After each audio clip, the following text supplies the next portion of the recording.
আগন্তুক হীৰক জয়ন্তী দিৱস উপলক্ষে কলিয়াবৰৰ মিছা শশীকান্ত বৰুৱা মধ্য ইংৰাজী বিদ্যালয় সাজু হৈ উঠিছে। ব্যস্ততা বাঢ়িছে বিদ্যালয়ৰ শিক্ষক আৰু ছাত্ৰ-ছাত্ৰীসকলৰ।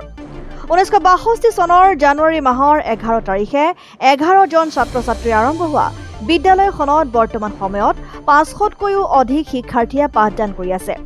বিদ্যালয়খনত 12 জন শিক্ষকৰ লগতে 5 জন চতুৰ্থ বৰ্গৰ কৰ্মচাৰী কৰ্মৰত হৈ আছে। 2025 বৰ্ষৰ জানুৱাৰী মাহৰ 11 তাৰিখৰ পৰা 3 দিনীয়া কাৰ্যসূচীৰে অনুষ্ঠিত হ'ব হীৰক জয়ন্তী উৎসৱ। বিদ্যালয়খনত অধ্যয়নৰত বহু শিক্ষাৰ্থীয়ে উচ্চ শিক্ষাৰে শিক্ষিত হোৱা পৰিলক্ষিত হোৱাৰ লগতে এই বিদ্যালয়লৈ গৌৰৱ কঢ়িয়াই আনিবলৈ সক্ষম হৈছে।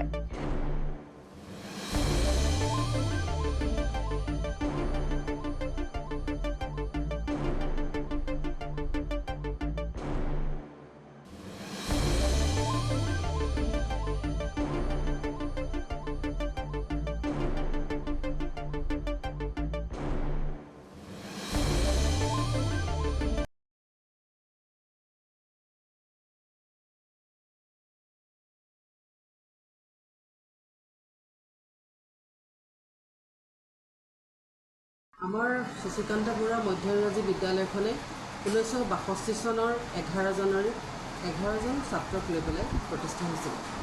গতিকে মই এদিনাখন ভাবিলোঁ, যেতিয়া মই প্ৰধান শিক্ষকৰ দায়িত্ব ল'লোঁ 2015 চনত 31 অক্টোবৰত, মই তেতিয়া ভাবিলোঁ যে স্কুলখনে চাওঁতে ৰূপালী জয়ন্তী সোণালী জয়ন্তী পাৰ কৰিলোঁ, ইয়াত একো অনুষ্ঠানেই নহয়। গতিকে সতীৰ্থসকলৰ আলোচনা কৰিলোঁ যে আমি 60 বছৰীয়া হীৰক জয়ন্তীটো পাতিব পাৰিম নেকি বাৰু। আৰু সতীৰ্থসকলে তেতিয়া মোৰ লগতে তেওঁলোকে ভয় দিলে যে হয় বাইদেউ, এইটো খুব ধুনীয়া অনুষ্ঠান হ'ব, গতিকে আমি ভাবিব পাৰোঁ। আৰু সেই মৰ্মে আমি আমাৰ বিদ্যালয় পৰিচালনা সমিতিৰ লগত আলোচনা কৰিলোঁ প্ৰথমে। তাৰপিছত আমি স্থানীয় ৰাইজৰ লগত আলোচনা কৰি আমি এখন সাধাৰণ সভা পাতিলোঁ। আৰু তেখেতসকলেও সঁহাৰি দিলে যে এইটো খুব ধুনীয়া হ'ব, কাৰণ ইয়াত বিদ্যালয়খনত যিসকল মানুহে শ্ৰমদান কৰি মাটিদান কৰি কষ্ট কৰি বিদ্যালয়খন গঢ় দিছিল, গতিকে তেওঁলোকক যদি আমি কিবা এটা কৃতজ্ঞতা এই অনুষ্ঠানৰ যোগেদি জনাব পাৰোঁ, আমাৰ নিজৰে মই ভাবোঁ আমি ধন্য হ'ম। আৰু সেই বুলি ভাবিয়েই আমি এখন সাধাৰণ সভা 25 মিনিট আমি দিছিলোঁ। আৰু সেইদিনাখন আমাৰ এখন শক্তিশালী উদযাপন সমিতি গঠন কৰা হয়। আৰু তাৰপিছত যোৱা 8 জুন তাৰিখে আমাৰ সেই উদযাপন সমিতিৰ পৰা আমি আমাৰ বাকী উপসমিতিখিনি গঠন কৰি আমি আমাৰ এই হীৰক জয়ন্তী উদযাপনৰ আমি কাৰ্যসূচীখিনি আমি হাতত লওঁ। বৰ্তমান আমাৰ বিদ্যালয়ত 378 জন ছাত্ৰ ছাত্ৰীয়ে অধ্যয়ন কৰি আছে আৰু 12 জন শিক্ষক কৰ্মৰত, 5 গৰাকী নন টিচিং ষ্টাফ আছে, 5 গৰাকী ৰান্ধনী আৰু এজন আমাৰ ফ'ৰ্থ আছে। গতিকে আমি এই অনুষ্ঠানটো 3 দিনীয়াকৈ পতাৰ এটা সিদ্ধান্ত কৰিছোঁ।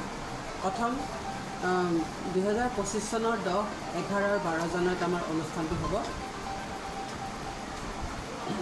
10 তাৰিখে পুৱা 7 বজাত আমাৰ উষা কীৰ্তন, পুৱা 9 বজাত 60খন পতাকা উত্তোলন হ'ব, 10 বজাত আমি শ্বহীদ তৰ্পণ, 10:30 বজাত স্মৃতি তৰ্পণ, 11 বজাত আমাৰ প্ৰদৰ্শনী দ্বাৰ উন্মোচন হ'ব, 11:30 বজাত আমাৰ মুকলি সভা হ'ব আৰু সন্ধ্যা 5 বজাত 60 গছি বন্তি প্ৰজ্বলন কৰা হ'ব।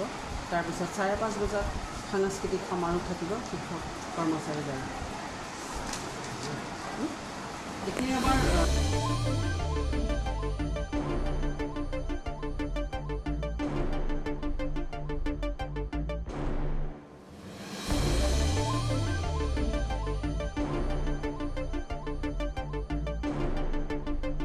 কলিয়াবৰৰ পৰা মিলি মহন্ত ৰিপৰ্ট, ডেমক্ৰেটিক আছাম।